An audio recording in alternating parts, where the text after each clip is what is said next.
दोस्तों नमस्कार। आज की वीडियो में एक्सप्लेन करेंगे लव डेथ रोबोट के तीसरे सीजन के पहले एपिसोड को।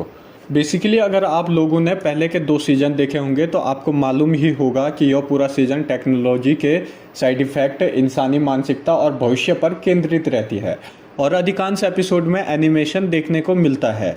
सभी एपिसोड अलग अलग टॉपिक पर बेस होते हैं और काफ़ी इंटरेस्टिंग होते हैं। आज की वीडियो में सीजन 3 का पहला एपिसोड, यह एपिसोड पूरा एनिमेटेड है तो इसे देखने में एक अलग ही मज़ा आता है। एपिसोड शुरू होता है भविष्य में, जहां एक बड़ी तबाही के बाद पृथ्वी पर इंसानियत पूरी तरह खत्म हो चुकी है। एक्चुअली इंसानियत नहीं, पूरे के पूरे इंसान ही खत्म हो चुके हैं। तभी 3 रोबोट अपने प्लेन से ज़मीन पर लैंड करते हैं और कहते हैं कि सर्वनाश के बाद मानवता का सर्वेक्षण नवजात मशीनी संस्कृति के लिए महत्वपूर्ण है कि आखिर जीवित कैसे रहें। तभी इतने में दूसरा रोबोट बात काटते हुए कहता है कि या फिर खुद को मारने के 101 तरीके कैसे सीखें, यह भी हमें इंसानी जो ये विनाश है ये सिखा सकता है। फिर तीनों रोबोट पास के ही एक कॉलोनी में घुस जाते हैं। यहाँ वे देखते हैं कि हर तरफ बंदूक, गोलियां और मरे हुए लोग दिख रहे हैं।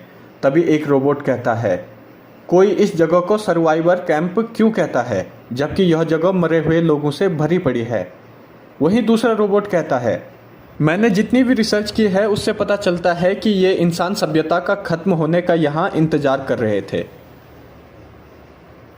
तभी रोबोट आपस में बात करते हुए यह पता लगाने की कोशिश करते हैं कि आखिर इंसानों का एक समूह यहाँ क्यों रुका होगा। तब यह बात सामने आती है कि यहाँ रहने वाले इंसान गोली और पर्याप्त खाने के दम पर एक आदर्श समाज बनाने की कोशिश कर रहे थे और इंसानों ने अपने खाने के लालच में बिल्ली से बड़े सभी जानवरों को खत्म कर विलुप्त कर दिया। तभी एक रोबोट कहता है, यानी कि पूरी मानवता ने बंदूकों व कटारों की नोक पर अपने अंतिम पल बिताए होंगे। तो उस रोबोट की बात काटते हुए दूसरा रोबोट कहता है, सभी लोगों ने नहीं, केवल गरीब लोगों ने, क्योंकि अमीर लोगों के पास जीने के लिए कई विकसित रणनीतियां थी। यहाँ इंसानों द्वारा किए गए कांडों को देखने के बाद रोबोट यहाँ से आगे बढ़ते हुए निकल जाते हैं और पहुँचते हैं एक आइलैंड पर, जहाँ रोबोट देखते हैं कि यहाँ भी सभी इंसान मरे हुए हैं। एक रोबोट अन्य दोनों रोबोटों को समझाते हुए कहता है कि विनाश के दौरान कुछ अमीर लोगों ने यहाँ सभ्यता बसाने की कोशिश की होगी, लेकिन समुद्र के बीच होने के कारण उन्हें जीवित रहने के लिए मछली और सीप पर निर्भर रहना पड़ा। लेकिन जल्द ही समुद्री खाद्य श्रृंखला माइक्रो प्लास्टिक से भर गई थी, जिससे उन्हें खाद्य संकट का सामना करना पड़ा। वहीं रोबोट बताता है कि यहाँ रहने वाले लोग टेक करोड़पति थे जो मशीनों पर ज़्यादा निर्भर रहते थे। यह भी उनके विनाश का कारण बना। तभी दूसरा रोबोट निष्कर्ष निकालते हुए कहता है कि अगर ये टेक करोड़पति लोग सामाजिक रूप से थोड़े संवेदनशील होते तो शायद बच जाते।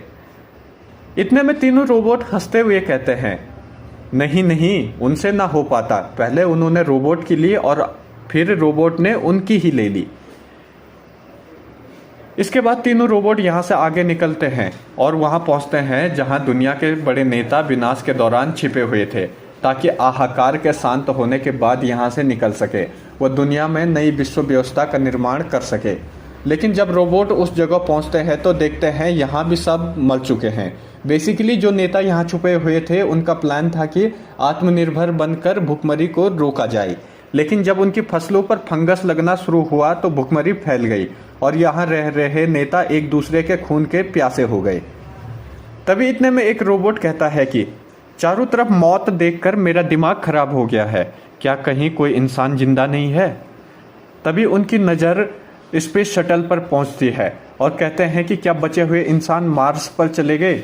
एक रोबोट कहता है कि सभी नहीं, केवल वही गए होंगे जो सबसे ज़्यादा अमीर थे, यानी कि 0.5%। इतने में दूसरा रोबोट कहता है कि बाकी के 99.95% लोग क्या मर गए होंगे। तभी उन्हें एक वीडियो फुटेज दिखाई देती है जिसमें विनाश के दौरान एक रॉकेट स्पेस में लॉन्च होता दिखाई देता है। तो रोबोट आपस में बातें करते हैं कि क्या यही वह एक इंसान है जो बचा होगा, लेकिन यह इंसान है कौन। इसके बाद सीधे मार्स यानी कि मंगल ग्रह की तस्वीरें दिखाई देती है। जहां स्पेस सूट पहने एक व्यक्ति जूस पीने के लिए बैठा होता है। जैसे ही वह अपने हेलमेट को हटाता है तो उसमें एक बिल्ली दिखती है जो इंसानी तरह के ढांचे को कंट्रोल कर रही होती है और कहती हुई सुनाई देती है, तुम्हें क्या लगा था वो आखिरी इंसान एलन मस्क होगा? इसी के साथ एपिसोड खत्म। तो दोस्तों ये था लव डेथ रोबोट के तीसरे सीजन का पहला एपिसोड, जो वाकई हमें काफ़ी कुछ सिखा जाता है कि कैसे इंसान अपने लालच में अपनी पृथ्वी को बर्बाद कर देते हैं, कैसे इंसान अपने विनाश का खुद कारण बनते हैं। कुल 11 मिनट का यह एपिसोड आपको जरा भी बोर नहीं करेगा, साथ ही कहीं पर भी आपको ना स्टोरी लाइन को लेकर निराशा मिलेगी और ना ही एनिमेशन को लेकर। वॉइस ओवर तो हिंदी इंग्लिश दोनों में एक नंबर का है, तो अगर आपने अभी तक नहीं देखा तो देख लीजिए। सीजन 3 के सभी एपिसोड आपके साथ एक्सप्लेन करेंगे।